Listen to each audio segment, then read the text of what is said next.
नमस्कार मित्रांनो, साधी माणसं या मालिकेच्या आजच्या भागामध्ये सत्याने खऱ्या नेकलेसचा शोध घ्यायला सुरुवात करताच आता भामटा पंकज कसा पकडला जाणार हे आपल्याला बघायला मिळणार आहे. तर इथे आता देविका खूपच तोऱ्यात मदसते. आई, हा सत्या तुम्हाला 50-100 रुपयाचा हार देईल आणि आयुष्यभर मिरवेल की मी आईंना 2 लाखाचा हार दिला. त्यामुळे आई, मला असं वाटतंय तुम्ही या सत्यावरती विश्वास ठेवूच नका. खरं खोटं काय असेल ते करून टाका. त्यावर पंकज येऊ लागतो, बेबी अगं कशाला डोकं घालायचं, जाऊ दे ना. त्यावर देविका म्हणू लागते, जाऊ दे म्हणजे मी खरं बोलते, हा हार नक्कीच नकली असणार आहे. त्यावर सत्या म्हणू लागतो, ठीक आहे, मग असं असेल तर होऊन जाऊ द्या. दुधाचं दूध आणि पाण्याचं पाणी. मी पण बघतो हा हार खोटा कसा असू शकतो. त्यावर लगेच रिया म्हणू लागते, 1 मिनिट गाईज, असं असेल तर मग आपण एक काम करू शकतो. आपण व्हिनेगर आणूया आणि या हाराला त्यात बुडवूया. म्हणजे हा जर हार खोटा असेल तर तो काळा पडेल आणि जर सोन्याचा असेल तर त्याला काहीही होणार नाही. चालेल? त्यावर लगेच देविका म्हणू लागते, चालेल रिया, तू व्हिनेगर घेऊन ये आणि मी एक दगड घेऊन येते. मी हा दागिना दगडावरती घासेल आणि हा जर खोटा असेल तर लगेच कळेल आणि सोन्याचा असेल तर याला काहीच होणार नाही. चालेल? चल रिया, असे म्हणत दोघीही आता आतमध्ये जातात. रियाने आता व्हिनेगरची बॉटल आणलेली असते तर देविकाने आपल्या हातात दगड. त्यावर देविका म्हणू लागते, चला आता आपण बघूया हा हार खोटा कसा असतो तो. आता लगेच इथे देविका पटकन तो नेकलेस आपल्या हातात घेते आणि आता त्या दगडावरती घासू लागते. आता सगळेजण देविकाकडे बघत असतात, पण या पंकजला मात्र खूपच भीती वाटलेली असते, कारण हाराची सगळी गडबड या पंकजने केलेली असते ना. त्यावर लगेच आता देविकाने त्या दगडावरती तो नेकलेस घासल्यामुळे आता मात्र तो नेकलेस असा खराब झालेला असतो. आता देविका मात्र खूपच खुश होते आणि हसतच सगळ्यांना दाखवू लागते, रिया चल आता तुझा नंबर, आता घे आणि व्हिनेगरमध्ये बुडव बरं हा नेकलेस. आता सत्याला जरा धक्काच बसतो, हे कसं शक्य आहे, दगडावरती हा नेकलेस घासल्यानंतर असा कसा झाला तो. त्याच वेळेस आता रिया पटकन बॉटल उघडते आणि त्या झाकणात आता व्हिनेगर होते आणि आता त्यात तिने तो हार बुडवलेला असतो. आता मात्र व्हिनेगरमध्ये बुडवलेला हार काळा पडलेला असतो. सत्या मीराला तर धक्काच बसतो. त्याच वेळेस आता रिया तो हार सगळ्यांना दाखवू लागते. देविकाला तर खूपच आनंद होतो. तेव्हा देविका म्हणू लागते, बघितलं आई, मी सांगितलं होतं ना, हा हार नकली आहे. या सत्या मीराची लायकी तरी आहे का सोन्याचा हार देण्याची. त्याच वेळेस आता मात्र निरुपा मनाशीच म्हणू लागते, याचा अर्थ सत्याने माझ्यासाठी खरा सोन्याचा हार आणला होता. पंकजने माझ्याकडनं ते दागिने घेतले आणि त्यावर त्याला 5 लाख रुपये भेटले होते. म्हणजे तो हार 2 लाखांचाच होता. पण इथे सगळी माती या पंकजने खाल्ली.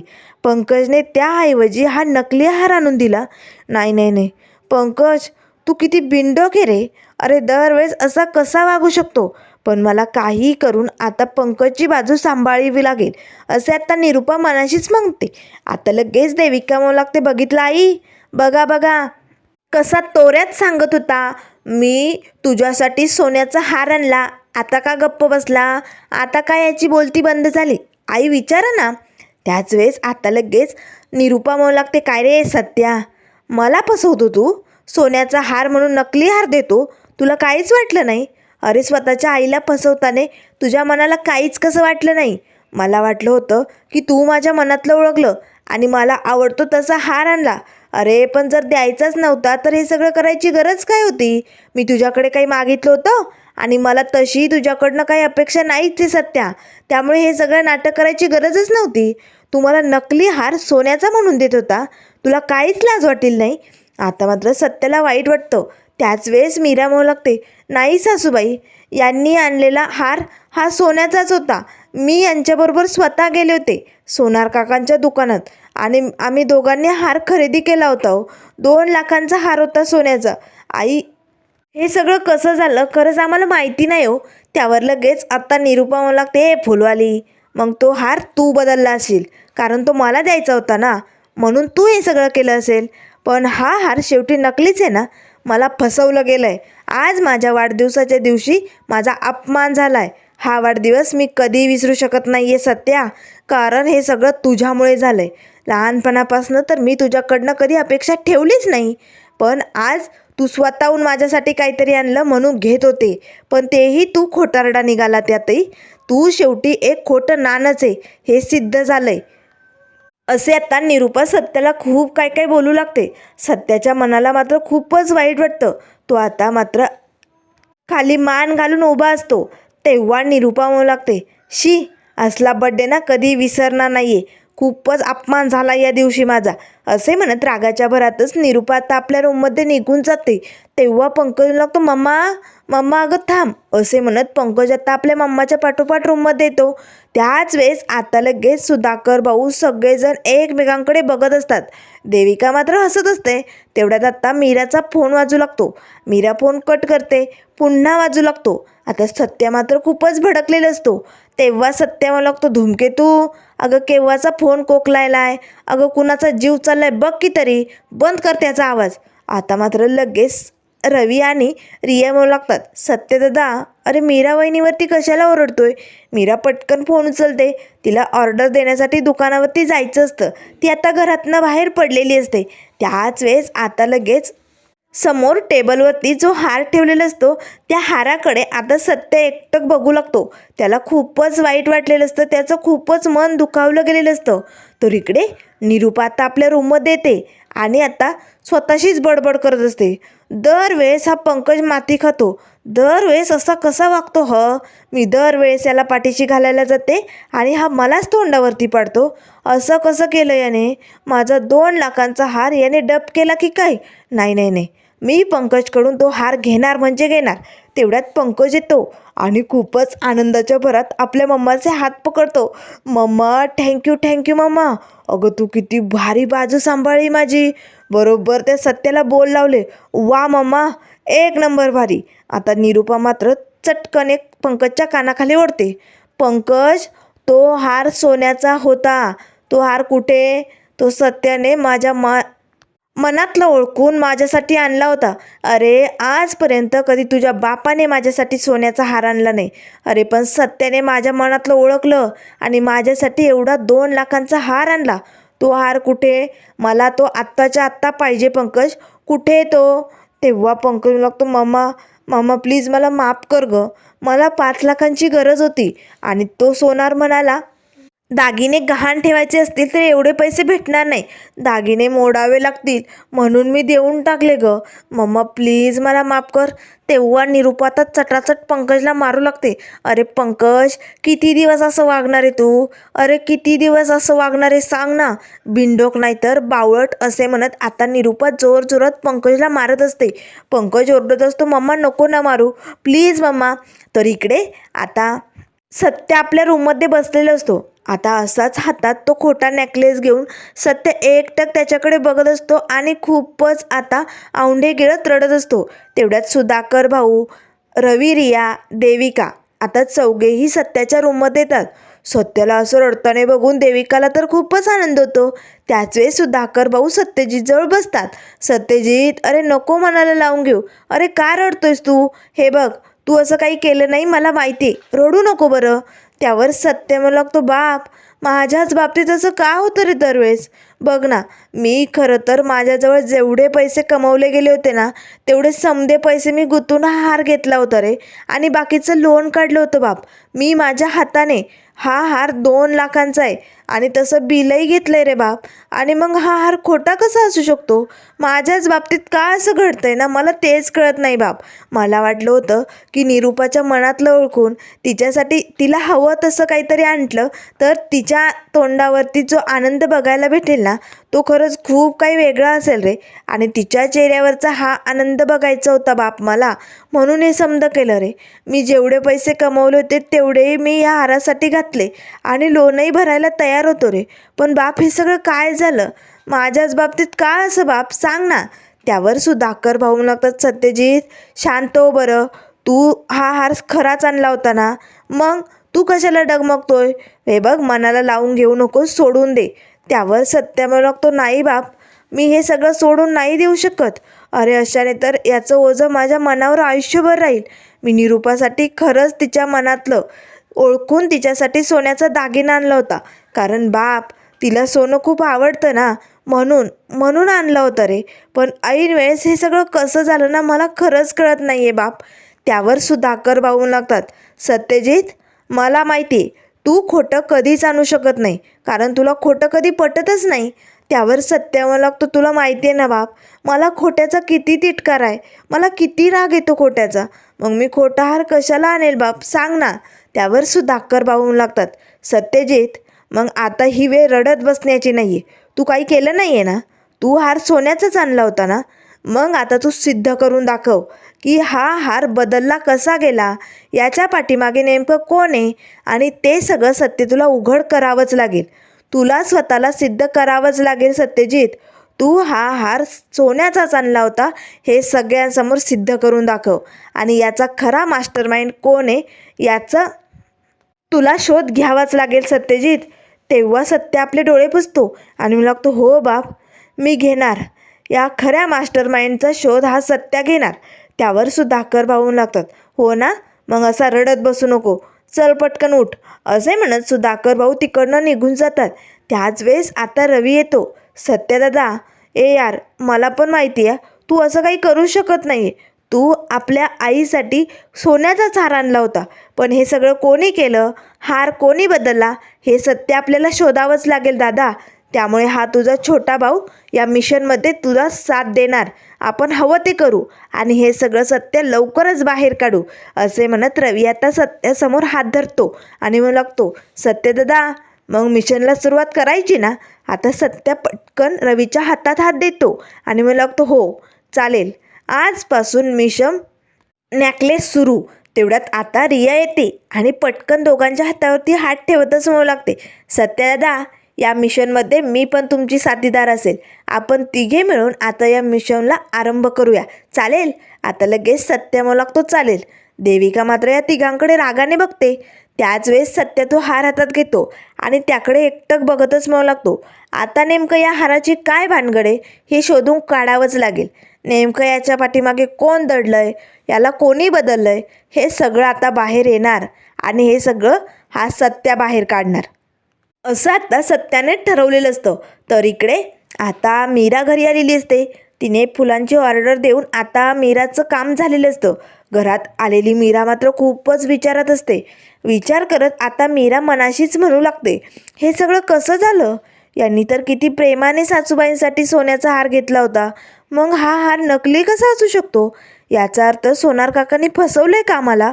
नाही नाही नाही, पण ते कसे फसू शकतात, त्यांनी तर बिल दिलं होतं, सर्टिफिकेट दिलं होतं. नाही नाही, सोनार काका असं नाही करू शकत. मग हार बदलला कोणी असेल, हा हार नकली कसा असू शकतो. नाही नाही, यांचं ना खूप मन दुखावलं गेलं आहे.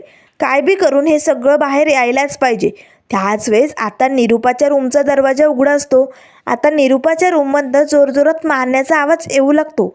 आता मीराला तो आवाज ऐकू आल्यामुळे मीरा आता त्या दिशेने जाऊ लागते. त्याच वेळेस आता दरवाजा थोडासा उघडा असल्यामुळे आता मीरा लांबनच निरूपाच्या रूममध्ये डोकावून बघत असते. आता पंकज असतो निरूपाच्या रूममध्ये. निरूपा आता जोरजोरात पंकजच्या पाठीत चापटी मारत असते. पंकज ओरडत असतो, मम्मा नको ना मारू ग, मम्मा प्लीज सोड ना, मम्मा असं नको करू ग. निरूपा मात्र खूपच जोरजोरात या पंकजची धुलाई करत असते. मीरा आता हळूच डोकावून हे सगळं बघत असते. तिला काही यांचं बोलणं जास्त ऐकू येत नाही, पण लांबनं सगळं काही दिसत असतं. त्याच वेळेस आता पंकज लागतो, मम्मा बास ना गं, किती मारशील. त्यावर निरूपा मला लागते, पंकज मला पटकन मीराचे दागिने आणि तो नेकलेस आत्ताच्या आत्ता हवाया, जा पटकन घेऊन ये, मला बाकीचं काहीही माहिती नाही. तेव्हा पंकज लागतो, मम्मा प्लीज मला माफ कर गं, आता तू माझी बाजू घेतली ना, मग घे की सांभाळून, कारण ते दागिने आता त्यांनी वितळवलेत गं.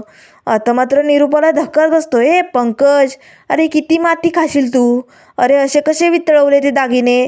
त्यावर लगेच पंकज लागतो, मम्मा कारण ते विकले होते ना, म्हणून त्यांनी ते वितळून टाकले, आता मी काय करू तूच सांग बरं. त्यावर निरूपा मला लागते, बिंडोक अरे मग दागिने विकताना हे तुला कळलं नाही, मला ते दागिने हवेत. पंकज अरे कितीतरी दिवसांनी माझ्याकडे सोन्याचा दागिना आला होता, कधी आजपर्यंत तू दिला नाही, तुझ्या बापाने दिला नाही, पण सत्याने तो दागिना आज माझ्यासाठी आणला होता, पण तोही माझ्या नशिबात नाही, केवळ तुझ्यामुळे पंकज, फक्त तुझ्यामुळे. दरवेळेस मी तुला पाठीशी घालते आणि दरवेळेस तू असंच वागतो पंकज. दरवेळेस तुझ्या चुका पाठीशी घालून ना मला कंटाळा आलाय. मी तुझ्यावरती विश्वास दाखवते आणि सगळ्यांना विश्वास ठेवायला भाग पाडते, पण पंकज आता मला कंटाळा आलाय. कारण जशा मी तुझ्या चुका पोटात घालते तसा तू आणखीन चुका करतो आणि त्या पण साध्यासुद्या नाही, मोठमोठ्या चुका करतो. त्यामुळे पंकज तुला ना मी सोडणार नाही, असे म्हणत निरूपा आता जोरजोरात पंकजला मारू लागते. त्याच वेळेस आता इकडनं मीरा डोकावून बघत असते. आता मीरा मनाशीच म्हणू लागते, सासूबाई पंकजला एवढं का मारतायत? नाही म्हणजे सासूबाई रागवल्यात, पण यांच्यावरती, कारण हार तर यांनी आणला होता ना. मग पंकज तर सासूबाईंची समजूत काढायला गेला होता रूममध्ये. मग सासूबाई पंकजची एवढी तुला का करतायत? ऐकू तर काही येत नाही एवढ्या लांब, पण जे काही दिसतंय ते जरा विचित्रच वाटतंय. असा विचार करत आता मीरा आपल्या रूममध्ये निघून जाते. त्याच वेळेस आता रूममध्ये सत्या विचार करत बसलेला असतो. तेव्हा मीरा आता सत्याजवळ येते. अहो नका एवढं मनाला लावून घेऊ, किती त्रास करून घ्याल स्वतःला. हे बघा असं काही करू नका. त्यावर लगेच आता सत्य म्हणू लागतो, धूमकेतू एक वेळ पायाला दगडाची जर ठेच लागली ना तर ती बरी होते, पण जर मनाला शब्दांचा ठेचा लागला ना तर धूमकेतू त्या लवकर बऱ्या होत नाही ग. आणि या सत्याच्या मनाला ठेच लागली. मी तर निरूपाच्या आनंदासाठी हे सगळं केलं होतं ना. मला माझ्या डोळ्याने माझ्या आईच्या चेहऱ्यावरचा आनंद बघायचा होता. अगदी डोळे भरून तिच्या चेहऱ्यावरचा आनंद या सत्याला अनुभवायचा होता. पण नाही ग धूमकेतू, मी दरवेळेस माती का खातो? इथेच का माती खातो मी सांग ना धूमकेतू. माझ्याच बाबतीत असं का तो हार नकली झाला असेल? याचा अर्थ सोनार काकांनी आपल्याला फसवलं असेल का? धूमकेतू सांग ना. तेव्हा मीरा मनाशीच म्हणू लागते, आत्ता मी बाहेर जे काही बघितलंय ते यांना सांगू का? नाही नको. रागाच्या भरात हे उगच त्या पंकजला काही करून बसायचे आणि मग सासूबाई यांच्यावरतीच ओरडायच्या. नाही नको. पण कसंही करून मला यांना हे सांगावंच लागेल, कारण यांचं खूप मन दुखावलं गेलं आहे ना. यांनी अगदी मनापासनं सासूबाईंसाठी तो सोन्याचा हार खरेदी केला होता. त्यामुळे काय बी करून या हाराचं सत्य बाहेर यायलाच पाहिजे. त्यावर लगेच सत्याचं लक्ष धूमकेतूकडे जातं. धूमकेतू अगदी विचारात गोंधळलेली असते. तेव्हा सत्या म्हणू लागतो, धूमकेतू अगं कसला विचार करायली? काय झालंय धूमकेतू? त्यावर लगेच मीरा म्हणू लागते, अहो मी आत्ता बाहेर जे काही बघितलं ना ते तुम्हाला सांगते हा. म्हणजे मी ना ऑर्डर देऊन आत्ता हॉलमध्ये आले. विचार करत हळूहळू येत होते, तेवढ्यात मला मारण्याचा आवाज येऊ लागला. तो आवाज सासूबाईंच्या रूममधनं येत होता. त्यांच्या रूमचा दरवाजा थोडासा उघडा होता, म्हणून मी लांबनं डोकावून बघितलं तर रूममध्ये पंकज होता आणि सासूबाई जोरजोरात पंकजला मारत होत्या. पंकज म्हणत असतो, मम्मा मारू नको मारू नको. पण अहो सासूबाई खूप रागवल्यात, पण त्या तुमच्यावरती. मग त्या पंकजवरती का राग काढत असतील? त्याला काय एवढं मारत असतील? मला ना हाच प्रश्न सतावतोय. त्यावर सत्य म्हणू लागतो, करेक्ट आहे धूमकेतू. अगं जर माझी चूक होती, हार माझ्यामुळे नकली आहे हे कळलंय, मग निरूपा त्याच्यावरती का राग काढत होती? मला ना हे कळत नाही. पण धूमकेतू आता या सगळ्या पाठीमागे नेमकं खरा मास्टर माइंड कोण आहे ना हे आपल्याला बाहेर काढायचंच आहे. त्यामुळे धूमकेतू आता या हाराचं सत्य लवकरच शोधून काढणार. असे म्हणत सत्य तो हार हातात घेतो आणि त्याकडे एकटक बघू लागतो. त्याच वेळेस आता मीरा म्हणू लागते, चालेल आपण हा खरा सत्य बाहेर काढणार म्हणजे काढणार. त्यावर लगेच सत्य म्हणू लागतो, धूमकेतू सगळ्यात आधी आपल्याला सोनाराच्या दुकानात जावं लागेल. कदाचित त्या सोनाराने तर आपल्याला गंडवलं नाही ना, हे आपल्याला बघावं लागेल. असं आता दोघांनी ठरवलेलं असतं. तर इकडे आता दुसऱ्या दिवसाची सकाळ झालेली असते. सकाळी सकाळी आजी आणि सुधाकर भाऊ हॉलमध्ये बसलेले असतात. तेव्हा आता सुधाकर भाऊ आजीला म्हणत असतात, आये अगं आपल्या सत्याच्याच वाटेला का गं हे दुःख? का दरवेळेस असं होतं त्याच्याबरोबर? लहानपणापासून त्याला हेच सहन करावं लागलं आहे गं. त्याच्या लहानपणी त्याच्या वाटेला जे काही येत होतं ते तर त्याला कळतही नव्हतं आणि समजतही नव्हतं. त्यावर आता मीरा चहा घेऊन येत असते. पण सत्याच्या जन्माच्या गोष्टी चालू आहे. आता या गप्पा या दोघांच्या रंगल्या आहे. नेमकंच यांच्या जन्माचं काही सत्य कळलं तर, म्हणून मीरा पटकन आता लपून बसते. त्यावर लगेच आजी म्हणू लागते, सुधा शेवटी नशीबच म्हणायचं, दुसरं काय म्हणू शकतो आपण, तूच सांग बरं. त्यावर सुधाकर म्हणू लागतात, पण आहे अगं सत्यजितच्याच वाटेला का? अगं लहानपणापासनं आईच्या प्रेमासाठी आसूस लाय गं. त्याला कधीच आईचं प्रेम मिळालं नाही. मीच त्याची आई बनलो आणि मीच त्याचा बाप झालो आणि आता माझा सत्यजित मोठा झाला तरी त्याच्या वाटेला तेच. त्यावर लगेच आजी म्हणू लागते, काळजी करू नको, टेन्शन घेऊ नको, सगळं काही ठीक होईल. त्यावर सुधाकर भाऊ म्हणू लागतात, कसं ठीक होणार?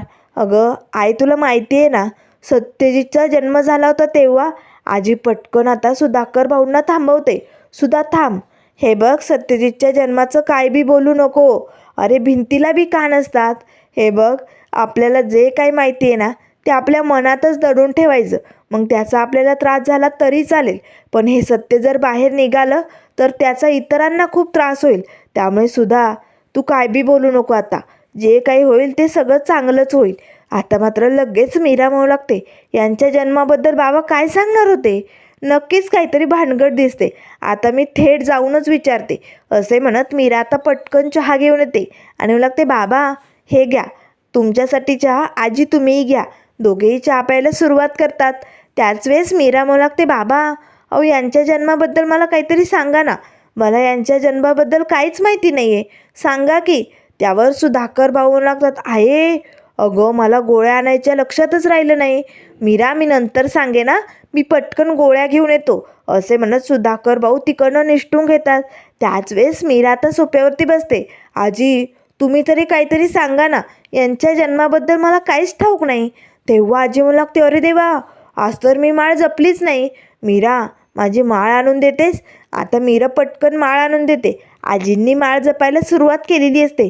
त्याच वेळेस मीरा मनाशीच म्हणू लागते, हे दोघे नक्कीच माझ्यापासून काहीतरी लपवायला बघतायत, पण या सगळ्याचा शोध मी घेणार असं आता मीराने ठरवलेलं असतं. तर त्यानंतर मित्रांनो पुढील भागामध्ये आपल्याला बघायला मिळणार आहे. सत्य आता हॉलमध्ये विचार करत असतो. त्याच वेळेस रवी येतो आणि म्हणू लागतो, सत्यदादा काय झालं? तेव्हा लगेच आता निरूपा पंकजला कशी मारत होती हे सगळं धूमकेतूने बघितलं. हे आता सत्य आता रव्याला सांगतो.